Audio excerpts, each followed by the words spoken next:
Each week we've been taking a promise and looking about why this promise is so essential to the way we're living our lives as Christians. And this is one of the wonderful promises, isn't it? Jesus saying, "Come to me if you're weary and I will give you rest." And in these few short verses, Jesus takes you right into the heart of what Christianity is all about. Just these few verses, you get the whole thing. It's all here in just these things here. And when Christians pray for peace in the midst of the storm, or we pray that people might experience God's peace or be led by green pastures, the basis for that prayer is this passage. And that's why we pray it, because we know that that's what God does. So the promise is the foundation on which our prayers and our longings can be built, because we can be sure if God promised it, that's what he wants to do. And in these few short verses, Jesus talks about rest. He tells us why we need it, what it is exactly, and how to get it. So, rest. Why do we need it? Because, Jesus says, we are heavy burdened. Anyone here this morning feel that passage doesn't don't get that? No, heavy burden? No, don't know what he's talking about. No idea. Anyone think it's not talking to them? Thought not. Everyone is burdened with something. Our lives, by definition, seem to be burdened with all kinds of things. When Jesus says, "Come to me," we know he's talking about me. Talking about every one of us, because we are heavy laden, weighed down. And modern life contributes a lot to that. We may think we're weighed down and heavy laden because we live in the 21st century. And there are pressures because of modern life. People break it down into different categories. There's the pace of life, because life is going faster and faster. All those time-saving devices, they work.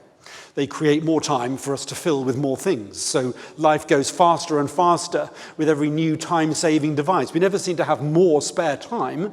We just fill it more with other things. Just the pace of life seems to be getting quicker and quicker. You used to send a letter in the good old days, and you wouldn't expect a reply for at least 2 weeks. Now you send an email, and frankly, you're a bit irritated if you haven't heard back by the end of the day. I am. Just to let you know, if I email you, there's the pace of life, and then there's the pressures of life, the pace of life, the pressures of life. We put ourselves under huge amounts of pressure to cram in as many experiences. Facebook tells you you're missing out on something if you're not having an amazing time like these people. And I feel that somehow it's driving me to pack into this short life as many experiences, as many things as I can. Otherwise, I'm missing out on life and not getting everything that I should. And it's extraordinary. Some of the motivational little things that you see all around you, they add to that pressure. I don't know if you've ever seen any of these. I mean, some of them are kind of quite funny, really, but they all urge us onto this sort of pressure. Here's a few of them. Build your own dreams, or someone else will hire you to build theirs. Don't count the days, make the days count. Even if you're on the right track, you'll get run over if you just sit there. If everything seems under control, then you're not going fast enough. You've got to get up every morning with determination if you want to go to bed with satisfaction. A year from now, you may wish you had started today. And all these kind of well-meaning sayings and motivational kind of things to pack more and more into our lives, it adds to the pressure that we're under. And we put ourselves under that. I so frequently visit people who've had to have an operation in a hospital, and visit them and they say, I don't understand it. I mean, the operation was last week, but I'm still feeling just so kind of tired. And you think, you've been anesthetized with poison. Your whole body has been intruded in a way that it was not intended to be. They have stitched you up as best they know how to, with the best they can, hope that you don't get infected. And a week on, you're surprised that you haven't bounced back. Have we forgotten that we are but dust? And yet we drive ourselves and think that, and put ourselves under that kind of pressure. 4 weeks after the operation, I'm only just getting back onto my feet. Yes, that's why they say 6 weeks. But we always think I can beat the odds, don't we? They said 6 weeks, but I'll do it 3. It's just the pressure of life. And then there's the pain of life. Because life is going quicker, because we're more connected than ever before, we know more people, which is wonderful. And we can share in their joys, which is wonderful, but we also share in their sorrows and their pains. And actually, sometimes life goes too fast that I'm not able to process the pain quick enough. I can't grieve quick enough. So it accumulates inside me and leads me to feel sorrowful. So there's the pace of life, the pressure of life, and the pain of life. And all this is a very modern kind of thing. This is living in the 21st century. But actually, there's a far deeper discontent and restlessness that's got nothing to do with living in the 21st century. The Roman writer Horace, you're probably not that familiar with his writings, nor am I, but he said, no one lives content. And that's 2,000 years ago. No one lives content. And nothing to do with the pressures of modern life. That's just their observation 2,000 years ago. Epictetus, the first century thinker, wrote this: while the emperor may give peace from war on land and sea, he is unable to give peace from passion, grief, and envy. He cannot give peace of heart, for which people yearn more than ever than for outward peace. These experiences are written by people thousands of years ago. They experienced this pressure, this pace of life as well. This drivenness, this inner restlessness. Darren Brown, the author, wrote 2 years ago in his seminal book, Happiness. It's just called Happiness. And he wrote this: most of us are happy in anticipation of something in the future. We're not great at being happy now. I'm happy on, let's say for me, I'm happy on Thursday afternoon because Friday's my day off. And I know that I've got Thursday, I'm looking forward to it. But if somebody then interrupts my Thursday evening, my happiness has been eroded. And he writes this: our happiness is eroded instantly by the almost certain knowledge that however happy I feel now, it won't last. This is the sum of people who aren't Christian believers, but they identify this pressure that somehow this existential kind of angst that's just part of human existence, beyond the pressures, the pain, and the pace of life. And we often seek happiness, I think, for ourselves and a sense of peace, and we seek it in ease and comfort and entertainment. And the modern life has delivered more of that than any generation before. There's more comfort, more ease. Less pain, actually, than there ever has been in any other stage of life. These people we're remembering in the First World War and the Second World War, these are before the days of antibiotics. I mean, can you imagine? And yet, despite all these things in modern life, we are more depressed, more anxious, have more issues with mental health than any generation has experienced before. We might think that it's more ease, it's more comfort that we need, and that will make all my inner restlessness and striving cease, but it won't. It doesn't. I mean, the jury's back. It doesn't. We might think we can get it from those things, but we can't. Jesus says, come to me all who are burdened, because everyone is burdened. And in Jesus' day, the teachers of the law, Jesus refers to it in Matthew 23. He talks about the Pharisees and the religious leaders placing heavy burdens on the people that they're unable to bear. All those legalistic requirements that you have to do just to know that God might actually look on you and not kill you. So many little laws and things that you had to do. It became a burdensome thing for them to deal with. And drivenness is basically a result of fallenness. We might think it's because of the pace and the pressures of modern life. But even if we can make all that go away, we still find this restlessness within us. That's why you need it. Because it's true for all of us. Whether your life is a relative ease right now or not, all of us experience those inner restlessness that just comes by being human in a fallen world. So that's number one. So secondly, what is this rest that Jesus gives us? What exactly is he offering? Now, okay, here's you need to be ready for this. Jesus is not offering here an anesthetic or to say, come to me and I will make everything right in your life. That's not the kind of rest that he's offering. I might wish that it was, but it's not. He actually says, come to me if you're heavy laden. He says, and take my yoke upon you. What does that mean? Well, it means you're going to have to take a yoke upon you. It means, Jesus is saying, if you want to receive my rest, I've got to be Lord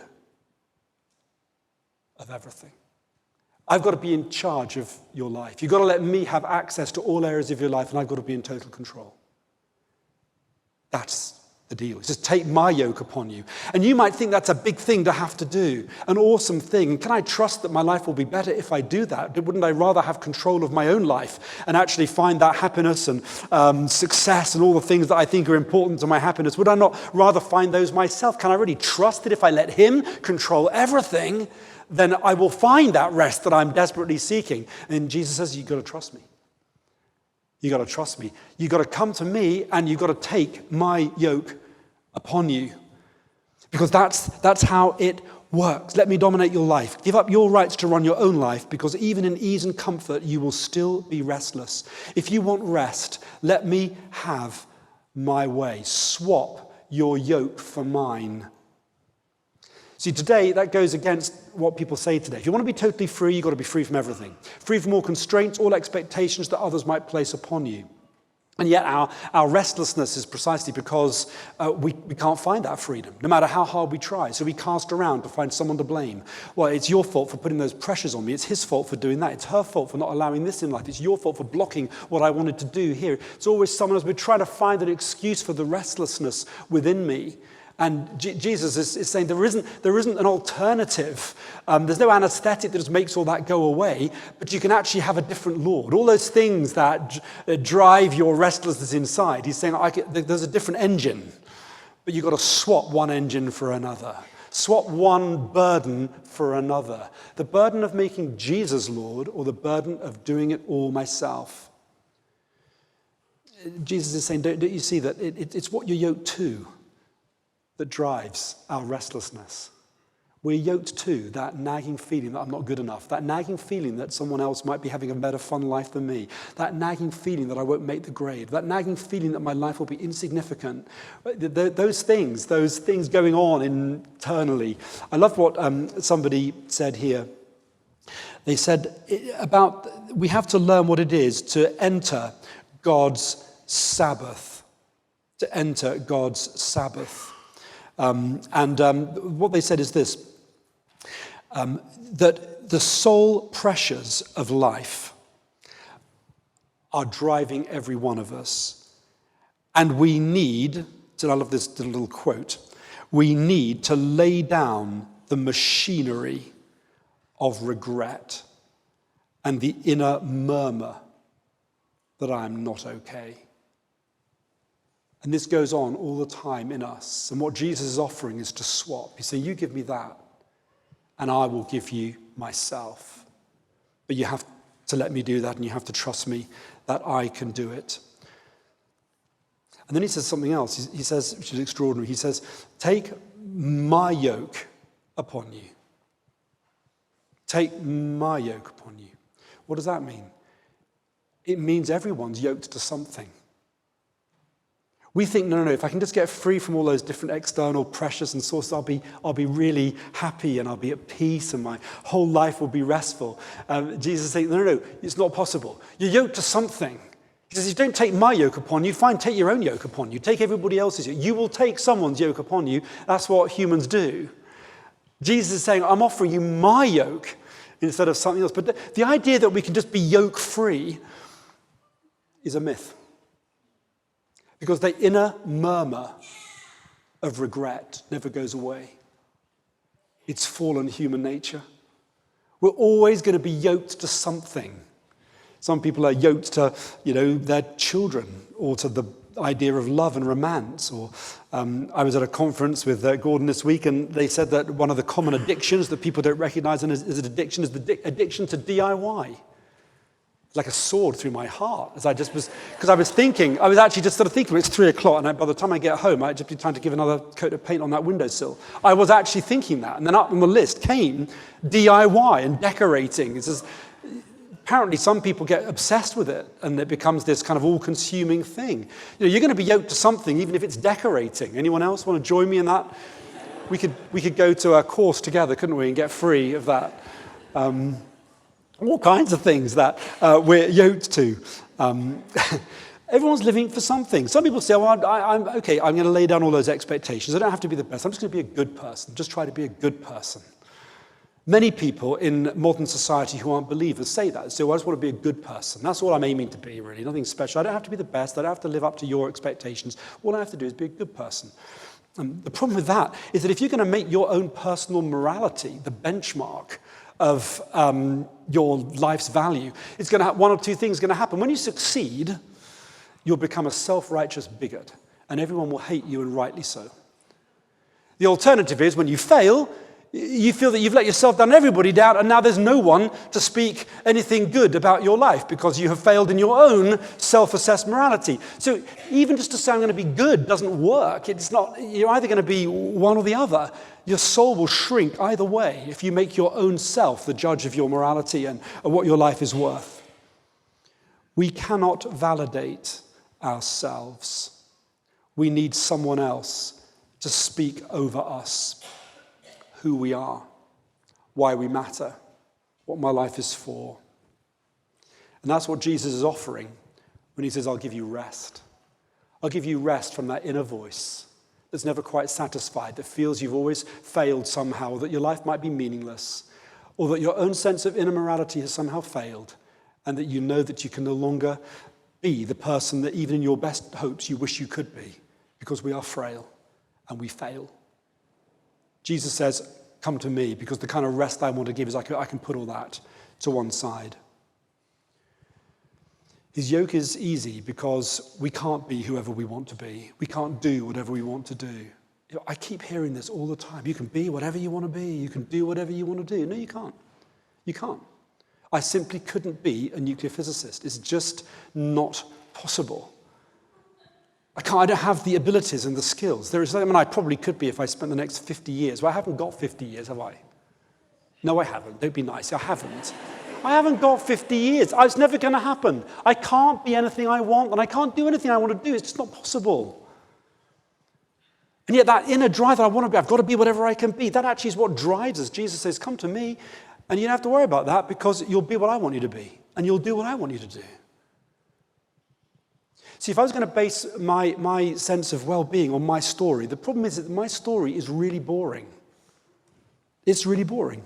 I grew up in a loving family, typical thing. My grandparents, working-class parents, their son, my father, goes to university, first member of our family ever to go to university, goes to university, gets a degree, gets a profession. First person in our family who's ever had a profession. Then he has two children, myself and my sister, and we now go on to continue the family line in reasonably sort of decent, well-meaning professions. One's going into the church, and that's kind of really good, and so they think. But the problem is, that story's told 1 billion times in this country. That's how so many have gone. My story is just ordinary. It's just, grew up in a suburb of northwest London and went to school and did reasonably okay. Went to university. That meant something in the days when hardly anybody went, but now everybody goes. It's like, what does it mean? What does it matter? What's it for? Jesus says, join my story. Because when you let me direct your life, when you let me direct the person you're going to be, every one of you gets to be a leading part. But only if I'm the director. Only if I get to direct the story of your life. Or you can just join 16 billion other people across the world and hope that you're going to be better, smarter, or wiser than they are. That's your choice. Come to me if you're heavy laden, if you wish. And let me be the director. Because in the directing of your story, you can lay your burdens down because I've already written it for you. And you haven't got to be like anyone else, and you haven't got to struggle to lord it over anyone else at all. You haven't got to worry about whether you're good enough or bad enough. It's just I've already written it for you. All you have to do is let me be Lord of your life. That's what he's offering. Not an anesthetic today because I've been a bit busy last week. He does want us to bring those things to him as well, but the rest we really need is a deep rest. A deep inner rest. How do I get this rest? That's easy, isn't it? Verse 25, Jesus says, I praise you, Father, because you have kept these things from the wise and the learned and have revealed them to children. We've got to become children. Not childish, but childlike. What's a child like? Well, I guess lots of things, really. We've had our grandson staying with us for the last 4-5 days, and I'm beginning to realize, it reminds me what little children are like all over again. But one or two aspects of what a child is like, I think, would get to the heart of what Jesus means. A child is totally helpless. Totally helpless. They can't really do anything. When our little grandson drops something, as he does every other minute, he can't pick it up because he can't move around that much. We have to pick it up for him. They're totally helpless. And I think our grandson knows that he's totally loved. He doesn't spend a lot of time questioning or looking at his mother wondering if she still loves him today. He just unquestioningly trusts that she's going to be there. And I think when Jesus says that you have to become like children, the way to enter this rest is you have to trust him. And you have to say in the midst of your busyness today, Jesus, I need you to be Lord again. I need to make you Lord of my life again. Not just a nice feeling that's going to make some of the stress go away for a few minutes. But if I make you Lord again this morning, I can enter into that rest that is your lordship. I can lay down the inner murmurs of regret and self-will because I know that you have a plan for my life and I just simply have to be obedient to what you show me. How hard can it be?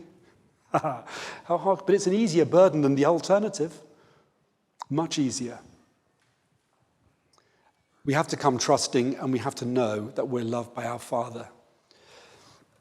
Back during the days of the Reformation, two men, Hugh Latimer and Nicholas Ridley, were burned at the stake. And they, in the midst of their darkest hour, they were encouraging each other. Be of good cheer, my Lord Latimer, says Ridley. Be of good cheer.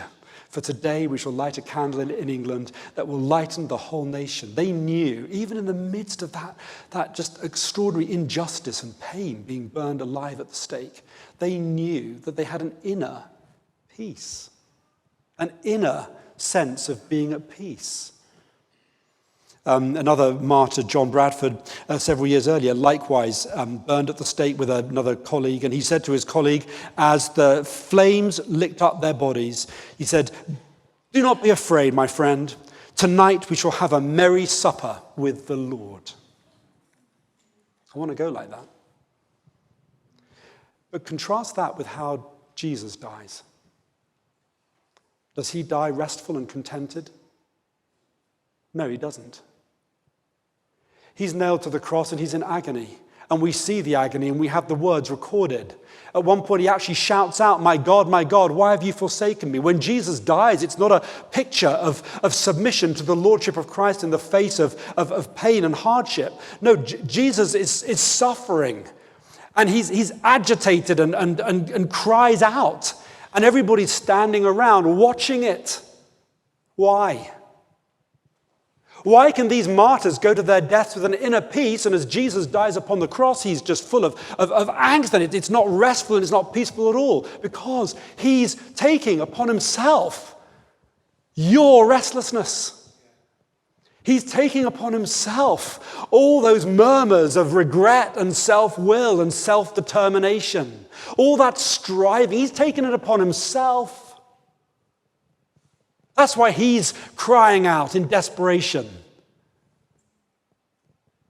So that the great martyrs can go to their deaths with an inner rest. So that I, in my busyness and modern day life, can come to him and know that he has borne these things. And when God our Father, who is also the God of all justice, is satisfied, Jesus says, "It is finished. Enter now into my rest. I've done the work. I've silenced all the enemies that were against you, all those voices that tried to tell you you weren't good enough, all the things that tried to urge you to go faster and smarter, to be better, to be more successful, all the voices and the inner urges to make you make something of your life, to either be self-morally righteous or whatever it is. All those enemies that cause that inner restlessness, I've defeated every one of them upon the cross and I've triumphed over them. And I've made a public spectacle of them on the cross. And he says to you and to me, now enter my rest. I did that for you, so you can now come with all your stresses and all your anxieties and inner restlessness. And I can give you rest. Enter into my finishedness, because I've done it already. Become like a child. Come to him and take his burden. Allow him to prove you, to validate you. Hear his voice speaking over you. Bring your work to him, your cares, your anxieties, and your busyness, and cast them upon him, because he cares for you. We have to decide again this morning that his love is enough, that it is, that we trust what he says, that his love is vast as the ocean, and it's towards you this morning. Then we have to come like children and say, Lord, I'm sorry I haven't trusted you, but I want to trust you.